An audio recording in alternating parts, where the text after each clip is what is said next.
So first of all, this is not my Instagram. I have notes here, something I learned from another conference. So yeah, the topic is the technologies boosting humanitarian aid, but obviously the background of the conversation is quite obviously the current war in Ukraine. So once we kind of maybe go through some of the introductions, I'd like to ask you guys to tell us maybe also a little bit of a background or your story. Kind of where were you when the war started, and how this impacted you, and what was maybe your initial kind of response to what was going on. So maybe we can start with you, Vicky.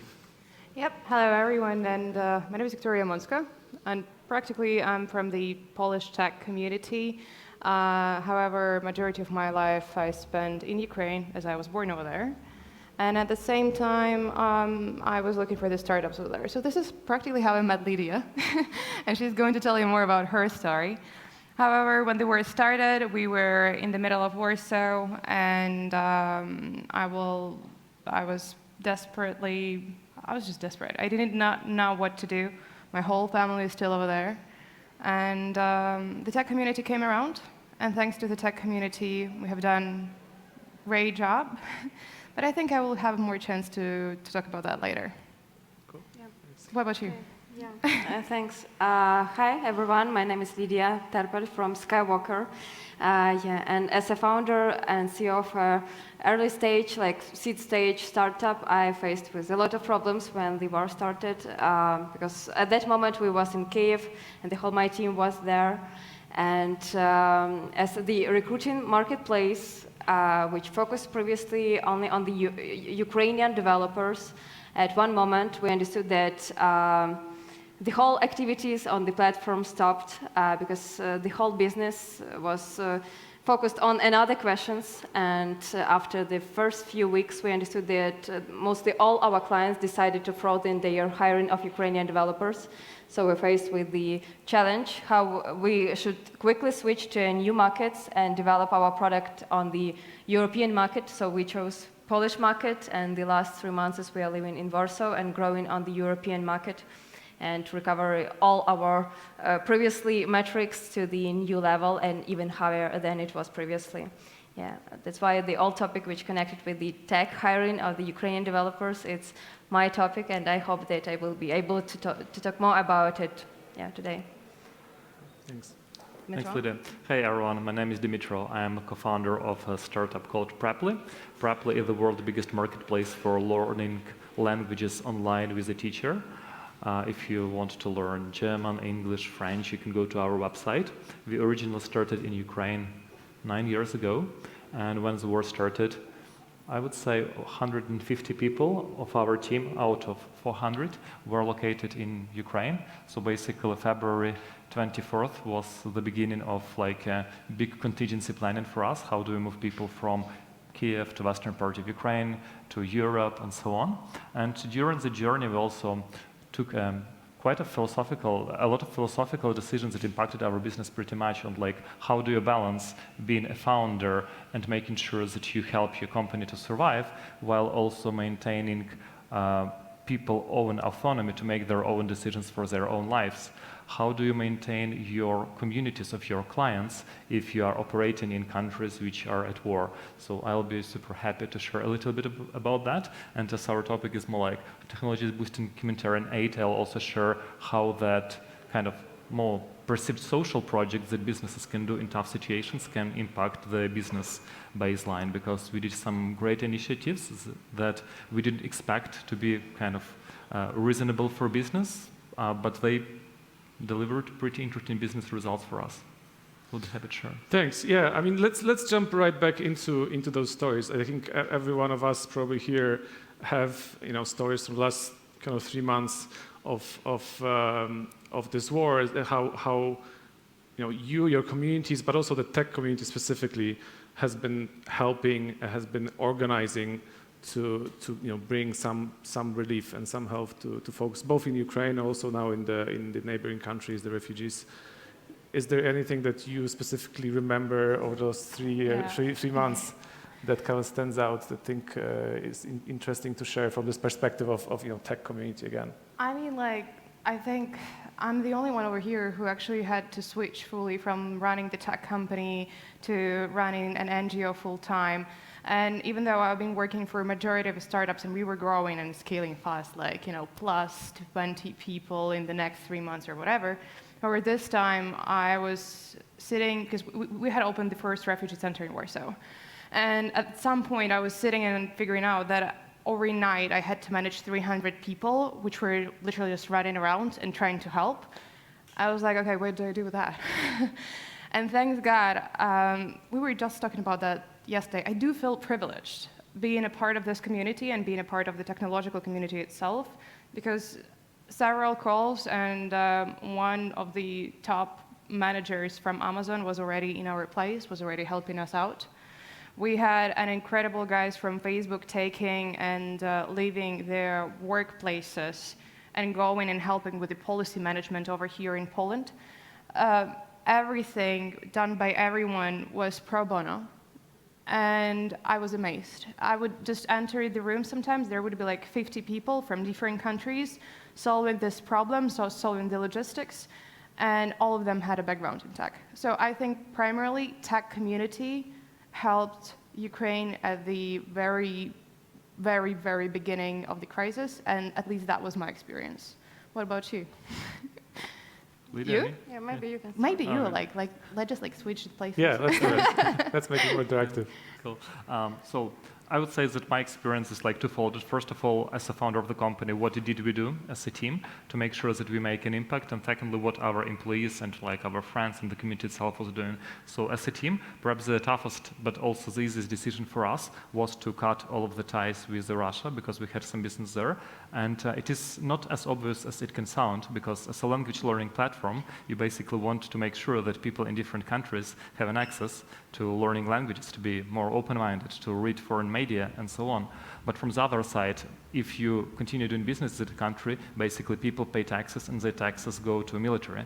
And we made a pretty tough decision just to say, yeah, it's no way we'll be able to pay any Russian contractors, any people located in Russia, or even our community of teachers in Russia.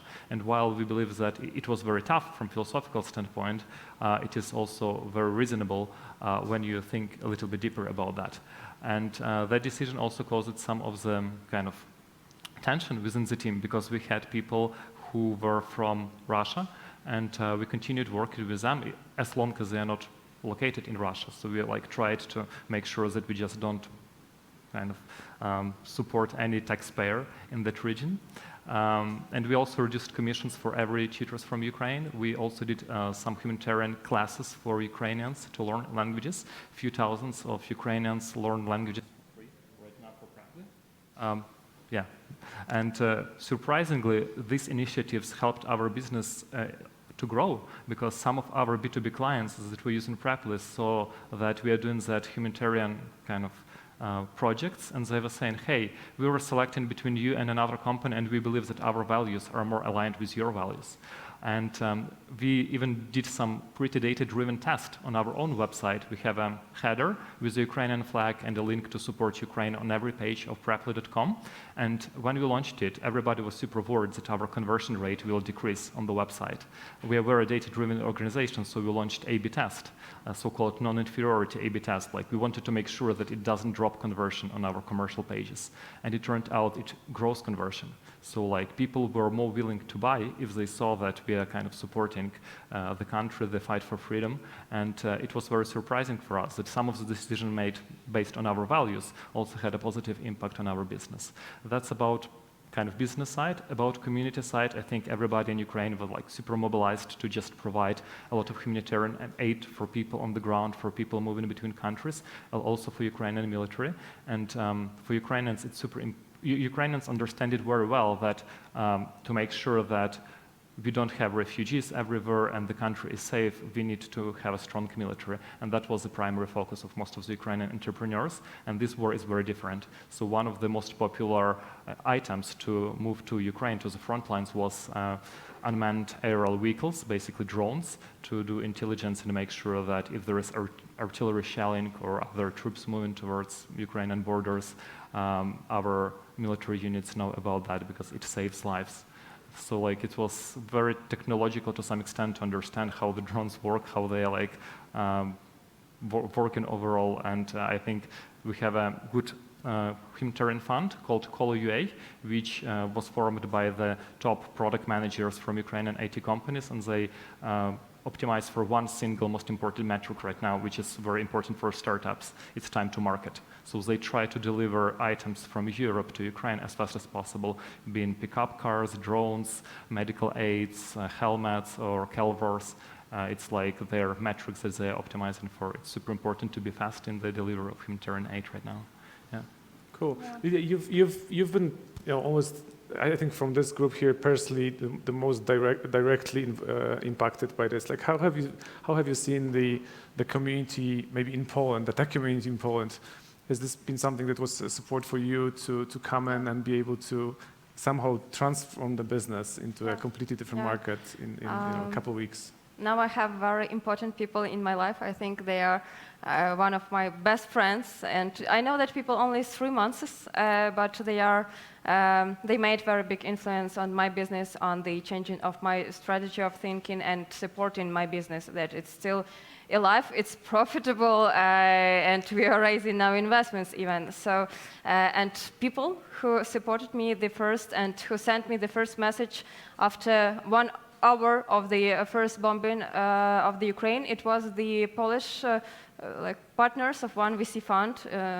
Their name is Innova, and they wrote me that, Lidiya, if you are able, take your people and move to Poland. We will help you with the accommodations, with the office, with all tasks with which you will face. So the first 2 weeks I spent in Ukraine because I hope that it will finish fast. And mostly I can't even think about business, to tell the truth. I think only about my people, because a person from my team was on occupied territory and we tried to help them to leave that territory. But after it, we decided to make this moving, and because I understood that business will die.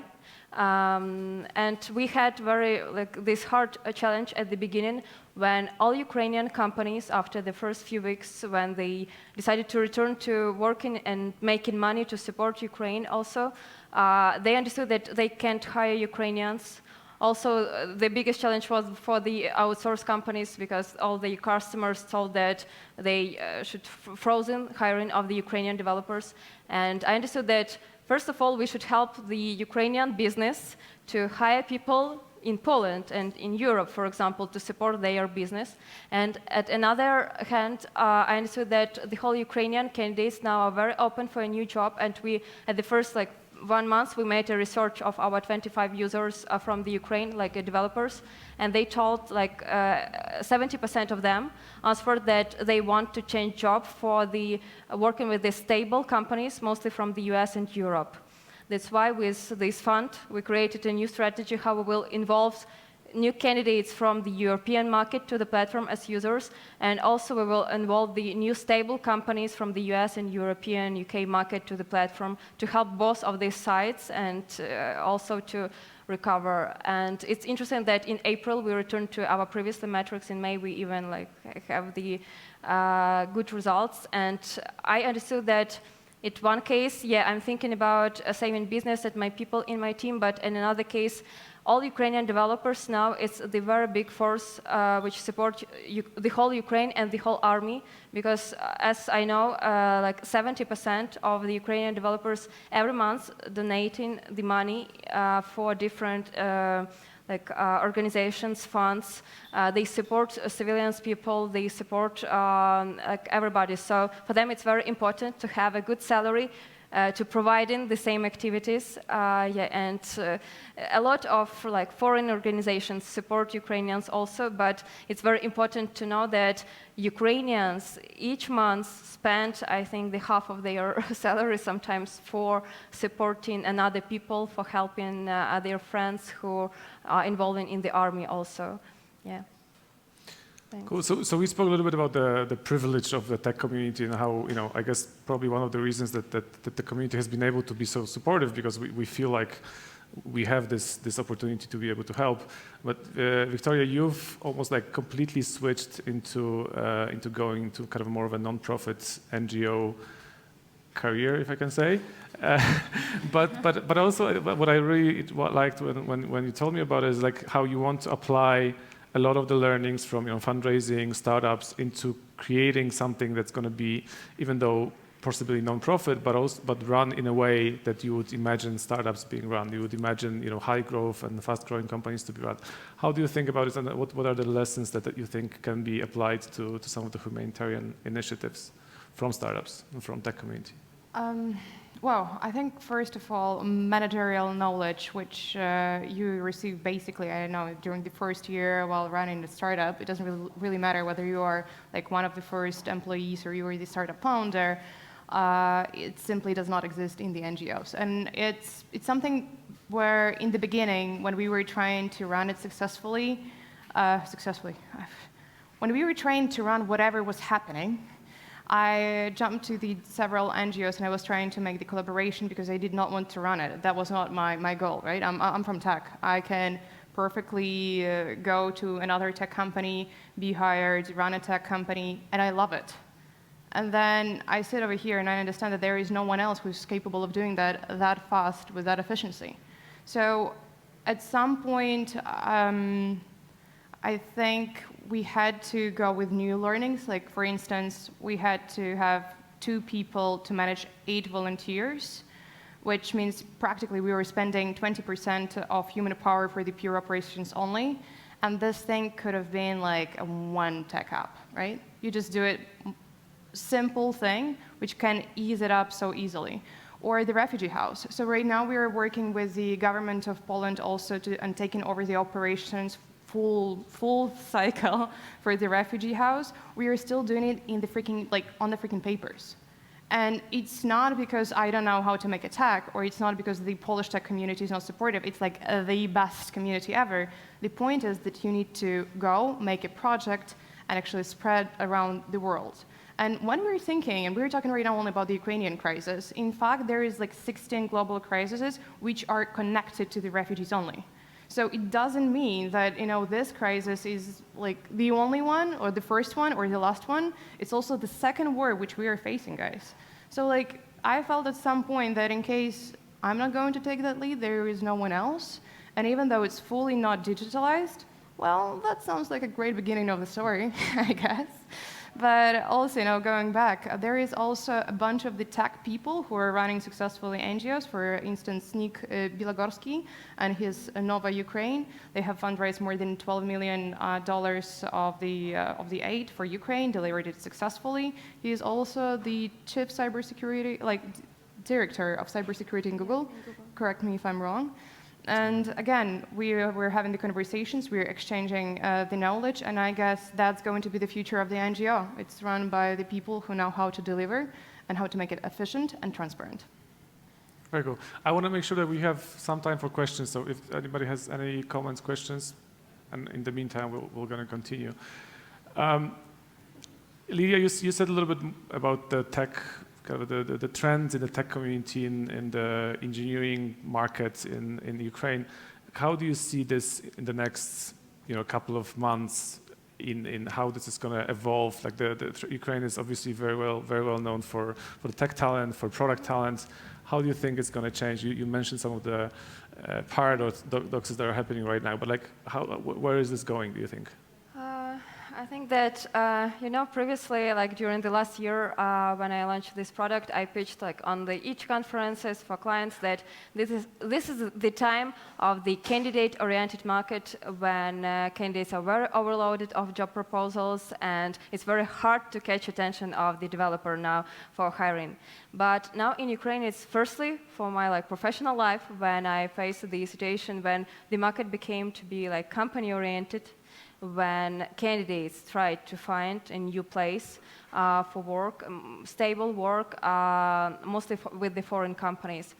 And it's interesting that it's so like unusual situation. And on Skyworker, for example, the statistics that before the starting of a war, our candidates, they swipe job offers, and by swiping right, they agree to an interview. And only in 12% of cases, they swipe right the jobs which we propose to them. All of them was very relevant, from very cool companies. But now the situation changed, and this percentage grows up to 50%. So it means that these people really try to find new job. Sometimes some candidates already lost this job. Some of them are afraid that their company will be not able to pay them in future. So I think that the tendency should be to promote more the hiring of the Ukrainian developers in the world. And this is the thing what we are doing now. We are trying to find some US, European companies who can hire remotely people from Ukraine and who will not afraid this, because the stereotype now that it's very big risk that all that people can't work like full-time for you, but 90% of the developers, they moved to the west of Ukraine in the more safety zones, and they mentioned in our research that 94% of them are able to work full-time without any problems now, and they are doing this still. So I think that it's very important now to promote that 70% of them have fluent English, 50% of these candidates from Ukraine already worked previously with the foreign customers, like this trade collaboration, that they have, we have a great option that you can work with them as with the subcontractors. So it's a B2B contract where you can sign it easily without any bureaucratic moments. And very important moment also that the whole bank infrastructure is working now without any problems, so you are able to build some financial relationships with these people without any problems.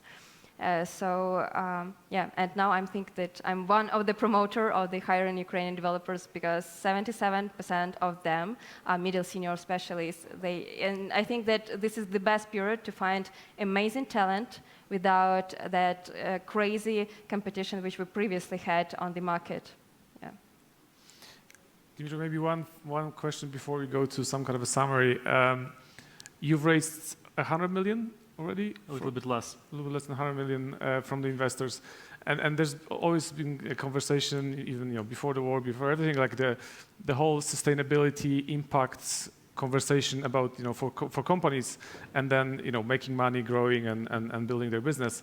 And now with this, that becomes even more of a political. And you touched on this a little bit, like you have the Ukraine flag is there, you've done some work. How do you balance the responsibility towards your employees and towards your country, in a sense, with the responsibility that you have towards your investors to double, triple, or whatever, quadruple their money as fast as possible? How do you think about it? There is a phrase called avoid the tyranny of or, embrace the beauty of and. So basically, I believe that we can do positive impact on society and do business.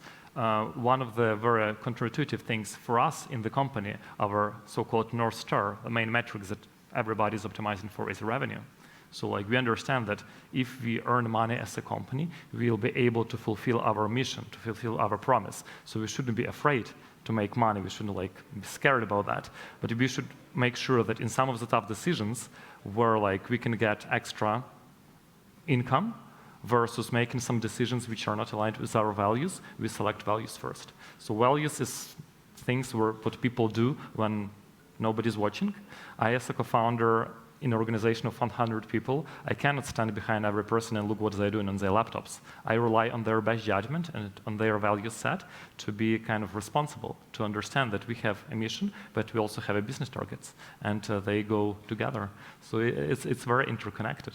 And you mentioned that we raised some money, yeah. But when I think about that, biggest Ukrainian fund, volunteering fund, like normal people from IT, they raised more than $100 million of US.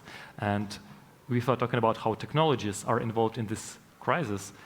They raised majority of it in crypto. So basically, when we think about how the world evolves, I believe that the line between NGOs and businesses becomes more and more blurred, because everybody takes best practice for everyone. We discovered that it's super cheap to get money from abroad without any transaction fees if you receive them on crypto, and other like voluntary funds that do that. So perhaps that's a good application that can later be used in businesses, and vice versa. Some of the things that we do in business right now, like management styles, it's easily translatable to how NGOs, efficient NGOs, can operate. Yeah. Agree. If there are no questions or comments, we don't have much time, so I'm gonna just ask you maybe one sentence, one thing that people here, probably have not heard on the news that they should know or they should do after this. From your perspective, after this crisis, or even like from the broader perspective of the war in Ukraine right now. Let's start with you. Okay. I think there is like a little bit of a fatigue of Ukrainian crisis, so everybody is becoming a little bit more and more tired. And it's important to understand that Ukraine fights for freedom, and it's the kind of situations that will evolve if the evil will not be stopped. And we don't ask like for a lot of things. Like I don't ask you like to donate money. If you're capable, please do. But like that's not the ask. The ask is more like consider what are your values. What can you do? Fighting where you stand. If you have some politicians and you have some strong views on how they should behave, you should like be in more direct relationships with the elected politicians in your country. If you do businesses, think how your partners, your business partners, are aligned with your values. How do you as a business are operating to make sure that you don't only make money, but also make impact on society. Yeah. Thanks. Yeah. Lidiya? Yeah, great words, and I will cover a little bit another topic which connected with the spending money for the Ukrainian products also, because we have a great product companies in Ukraine which created a great initiative, Spend with Ukraine, initiative that we like motivate companies to spend money for working with the Ukrainian products and Ukrainian companies also, because it's ability for that companies to hire new people to support Ukraine more. And we are the land of such great products as PeopleAI, as Preply, also as GitLab, as Grammarly. Maybe you know these products, and it's very cool that we can promote Ukraine, not only in the case that we are like fighting and please support us as in a humanitarian way. I ask you to support our business also. Some little startups which you will see, because all of them now try to enter new markets. And it's very hard also in the time when everybody knows that it's very hard to raise investments now, and everybody afraid how to do it. So the best way one of the best ways also to support Ukraine is to buy something Ukrainian from the Ukrainian businesses. And hire engineers. And hire Ukrainian engineers on Skyworker also. Yeah, Google it, use it. Yeah. And I think I'm going to be pretty fast. First of all, thanks to Spanish community for hosting so many Ukrainian refugees, and I don't think that a lot of people know. A lot of them travel to the south of France and right now rebuilding their lives. In case you would like to actually observe it, because we were supporting those people who were coming through Poland to Spain, you're more than welcome to sign up for our social media. It's Team Ukraine Love. Very American, I guess. And apart from that, of course, think about Ukrainian army. There was around 30,000 men traveling back to Ukraine in the first 2 days of the war. There is more than enough human capital to fight for freedom, for the sustainability, and for the future. At this time, the guys only need the support in terms of the ammunition. Of course, you can go directly and send your donations to the Ukrainian army, or in case you'd like to help to more refugees, there are we with our tech. Thank you very much one more time. We're perfect on timing. Wow. Just exactly. And even there's nobody chasing us, so I guess we could stay here for another 20, 30 minutes. It's fine? Is it okay? No, it's fine. Okay, thank you so much. Thanks everybody for joining, and enjoy your evening, I suppose.